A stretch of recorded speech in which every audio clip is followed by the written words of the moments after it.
L'entretien des patriotes, bonjour à tous. Gérard Miller et François Bayrou, story, Belloubet à l'éducation nationale, encore une plaisanterie d'Emmanuel Macron. Avant de traiter toutes ces actualités, oui, l'actualité est très riche aujourd'hui, je veux débuter mon journal, vous le savez, par remercier tous ceux qui m'ont permis de le faire en me finançant à l'aide des merci rémunérateurs. Et aujourd'hui sont à l'honneur des fidèles parmi les fidèles Ambrose France, Angèle Châtillon, Caroline Bondou et Jean Merle. Merci à eux du fond du cœur. Et puis je tenais à vous remercier pour votre fidélité, pour votre soutien. Oui, il faut continuer de soutenir la réinformation pour qu'on puisse en effet débusquer les mensonges de la presse aux ordres. Alors, on n'hésite pas à lever le petit pouce, à diffuser sur d'autres réseaux sociaux et à écrire de gentils messages.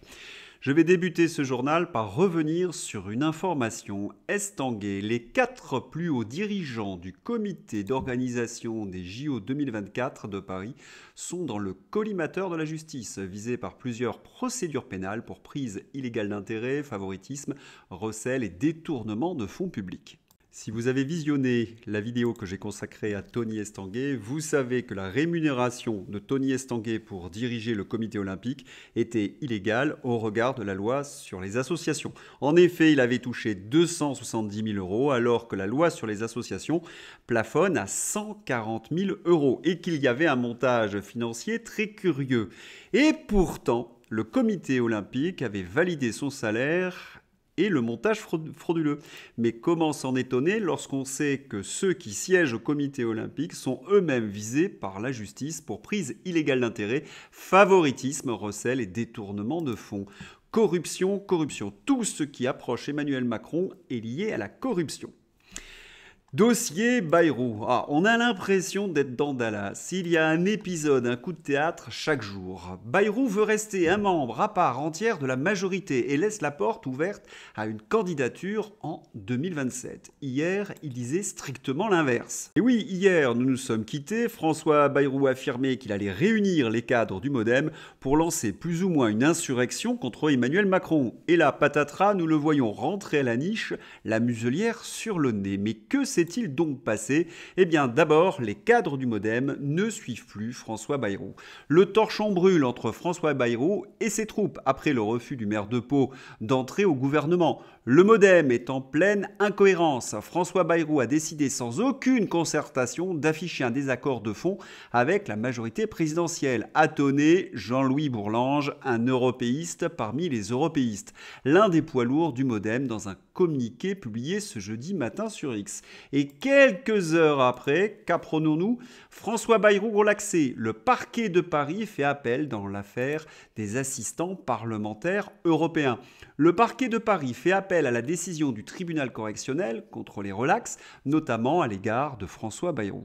C'est ce que je vous disais hier. François Bayrou, qui a mis Emmanuel Macron à l'Élysée, ne l'oublions pas, veut se dissocier d'Emmanuel Macron pour lancer sa propre candidature. Mais voilà, il est tenu en laisse par le parquet de Paris. À chaque fois qu'il essaie de se révolter contre Emmanuel Macron, et pan, un coup sur le museau. Le tout résumé par Alexis Poulain. Lundi, Bayrou relaxé. Mardi, il va peut-être entrer au gouvernement. On l'annonce à l'Éducation nationale. Mercredi, non, il n'y va pas. Il critique vertement la politique macroniste et assure qu'il va se dissocier de la majorité. Jeudi, le parquet fait appel de la relaxe et François Bayrou explique qu'il est toujours un membre de la majorité. Et ce qu'il y a de désolant, c'est ce que nous rappelle Régis de Castelnau, c'est que la justice est au service d'Emmanuel Macron. Régis de Castelnau, énorme. Eh bien, les amis magistrats, vous l'aimez, votre Macron. Après l'avoir fait élire, vous le protégez scrupuleusement. Alors, comme ça, Bayrou, joli crapule politique, selon les termes de Régis de Castelnau, et personnel, n'était pas au courant. Moi, oups, excusez-moi, c'est nerveux. Et lorsqu'on voit que le parquet fait appel, on comprend bien qu'il y a bien instrumentalisation de la justice au service des intérêts d'Emmanuel Macron. Oui, nous sommes véritablement dans une république bananière. Allez, on va se détendre un peu avec Manuel Valls. Manuel Valls, sur Emmanuel Macron et sa politique. Je considère que ce deuxième quinquennat n'a toujours pas de sens. Sacré Valls, parce qu'il n'est pas monté sur le Titanic comme les autres, il nous fait une crise de jalousie. Remarquez que si Emmanuel Macron nomme Valls à un ministère, c'est que vraiment c'est la fin de la fin pour les macronistes. Mais avec la nomination de Nicole Belloubet, on ne doit pas être loin justement de la chute finale de la Macronie. Rappelons-nous, Nicole Belloubet avait été la pire ministre de la Justice de tous les temps. Elle vient d'être nommée au ministère de l'Éducation nationale. Il faut aussi rappeler qu'en 2017, elle avait oublié de déclarer 336 000 euros de biens immobiliers. Une peccadille donc. Pendant le Covid, elle avait libéré des milliers de prisonniers.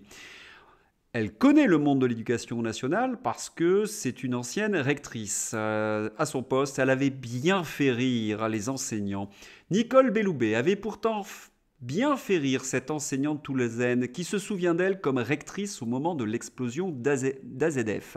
Elle avait débarqué au lycée Déodat dans un magnifique tailleur en soie sauvage pour nous annoncer qu'en cas de nouvelle explosion, on n'aurait qu'à se confiner. Alors qu'on n'avait plus de vitres aux fenêtres, ce qui avait provoqué l'hilarité générale dans la salle de réunion.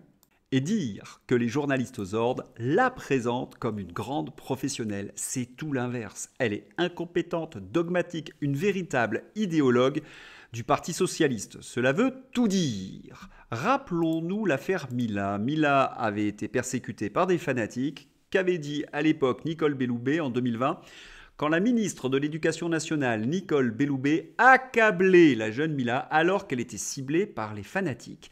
L'insulte à la religion est une atteinte à la liberté de conscience. C'est grave. Voilà ce que peut affirmer la nouvelle ministre de l'Éducation.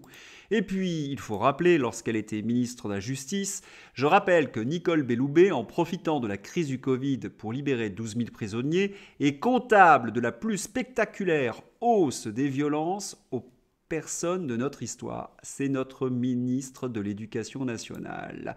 Maxime Tandonnet. Quand je pense aux pauvres gens qui me disaient l'été dernier « Attal, le super-héros, va sauver l'éducation nationale » et me riaient au nez quand je leur disais « Attendez voir ».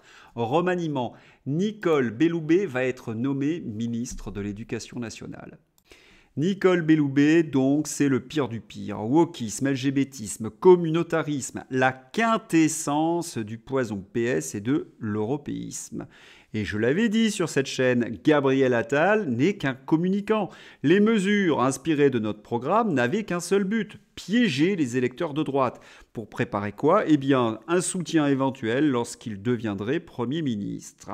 Alors, Belloubet, ministre d'Éducation nationale, c'est comme nommer un pyromane dans une maison en feu. Et là, on a envie de se dire « Ah, sacré Macron, quel plaisantin !» Et puis cela montre aussi que personne ne veut devenir ministre d'Emmanuel Macron, à l'exception, vous le savez, de Manuel Valls. Mais vous vous posez peut-être une question, pourquoi nommer cette tocarde à l'éducation nationale ? Cette semaine, il y a eu 2 grèves de l'éducation nationale contre la ministre Amélie Oudéa-Castéra. Il a donc nommé une ancienne rectrice socialiste pour dialoguer avec les syndicats. Est-ce que cela va suffire pour calmer les professeurs ? Tout le monde en doute.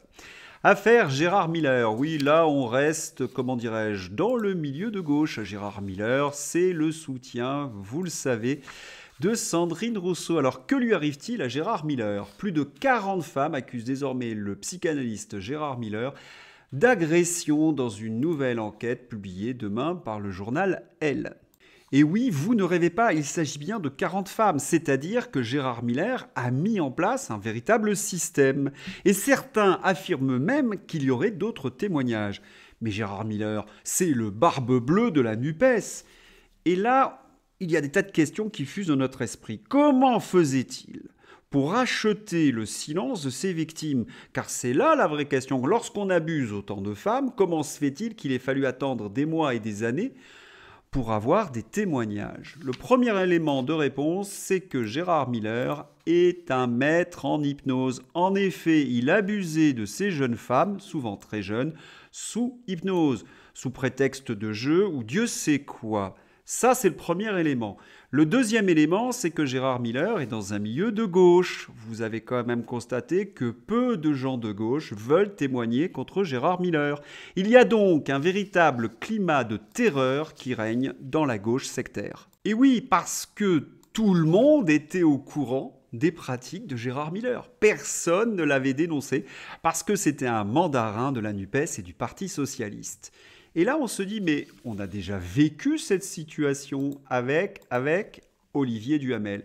Vous vous en souvenez, le président du siècle, un des piliers de la campagne électorale d'Emmanuel Macron. Tout le monde était au courant qu'il avait abusé son beau-fils Victor Kouchner et personne ne l'avait dénoncé. Ah si, il y avait quelqu'un qui avait essayé de dénoncer Olivier Duhamel, c'est Marie-France Pizier, la délicieuse Marie-France Pizier, qu'on a retrouvée malencontreusement au fond d'une piscine. Voilà le milieu de la gauche morale, bien évidemment.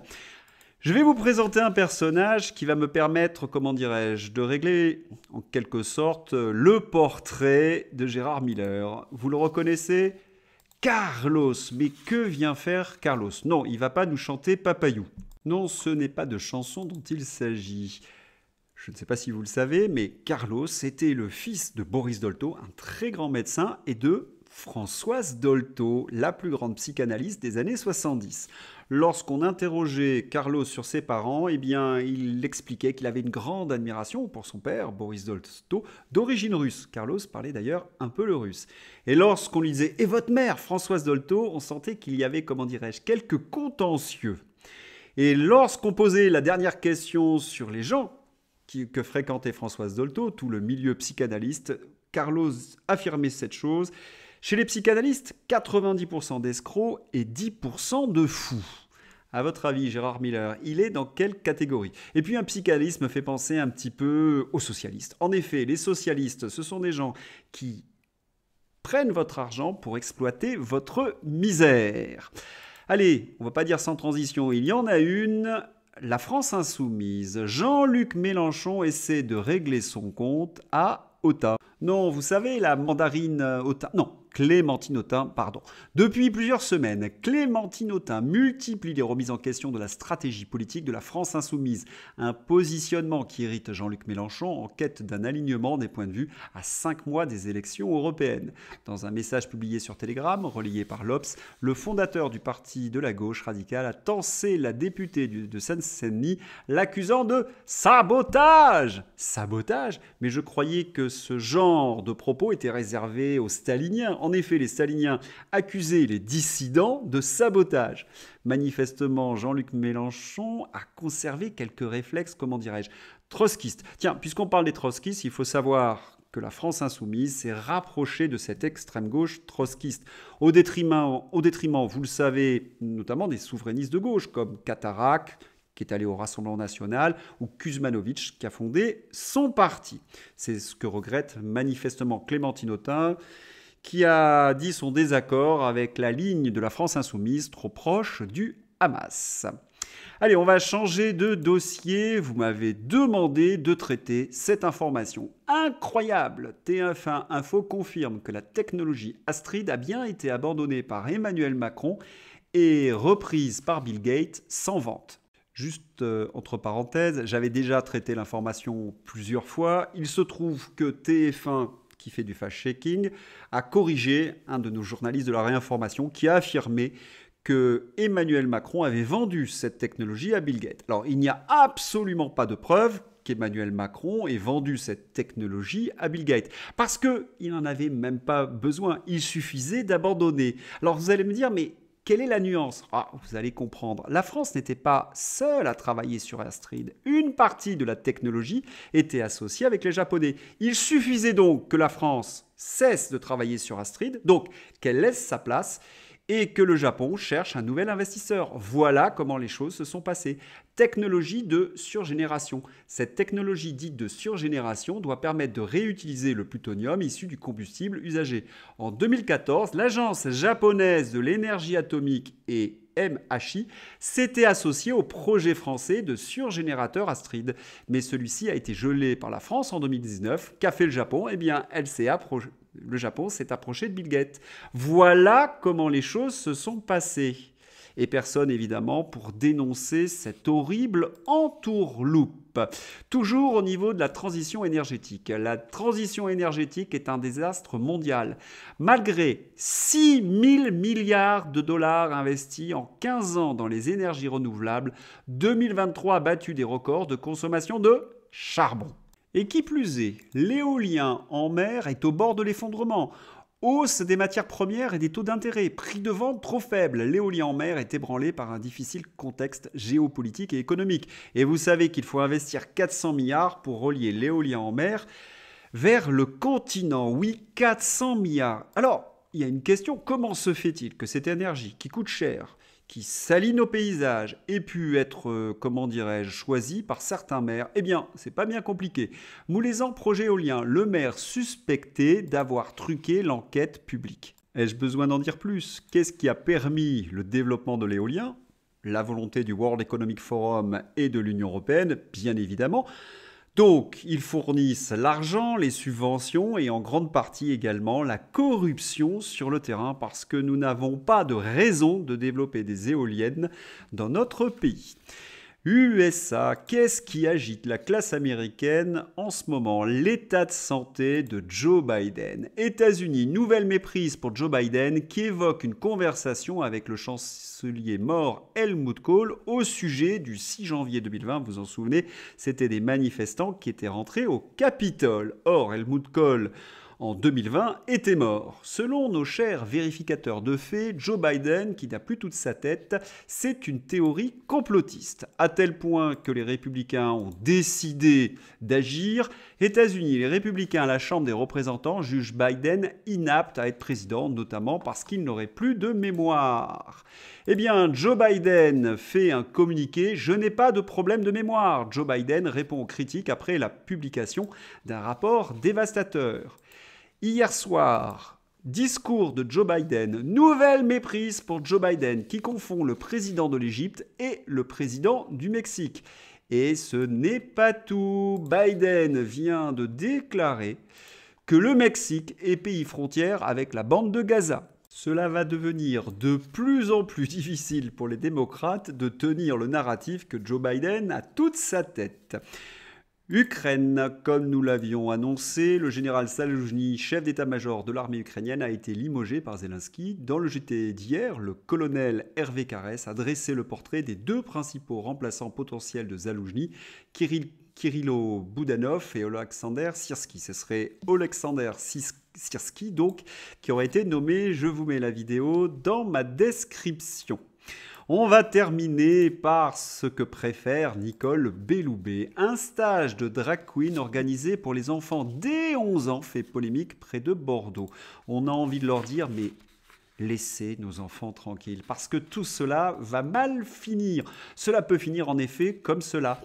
Brianna Kingsley, un homme trans de Michigan qui s'identifie comme une femme musulmane, poursuit son ex-partenaire pour récupérer ses roustons qu'il conserve dans leur réfrigérateur commun depuis son opération génitale. Si ça se trouve, son ex s'identifie à une tribu cannibale et il les a mangés.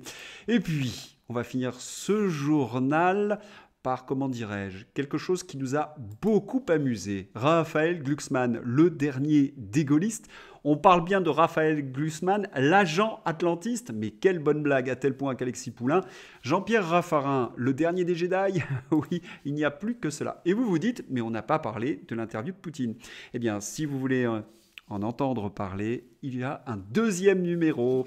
Je vous souhaite une bonne journée et puis à tout de suite peut-être. Au revoir, à bientôt.